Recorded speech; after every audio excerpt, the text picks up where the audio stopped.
Welcome to Sweet Life Beat Life. We hope this video helps. In this video, I will explain how to open a MetaMask wallet on your mobile device. First, download the official MetaMask app from your phone's app store. It's crucial to verify you're getting the correct app to protect your assets.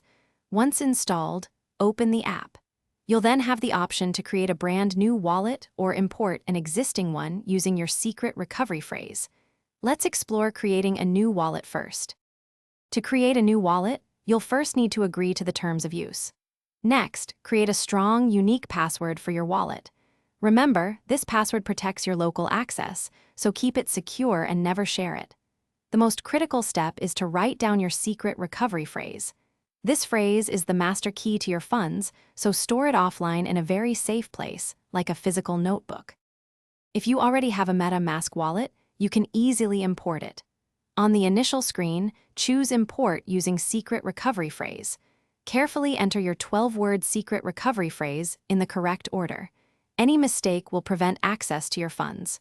After entering the phrase, you'll set a new password for local access on your mobile device. This password helps secure your wallet on your phone.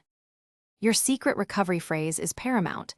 Never share it with anyone, even if they claim to be MetaMask support. For added convenience and security, enable biometric authentication like fingerprint or Face ID. Once set up, you can explore your wallet's features. You're now ready to send and receive cryptocurrencies, manage your assets, and interact with decentralized applications directly from your mobile device. Thanks for watching. Consider subscribing if we helped you.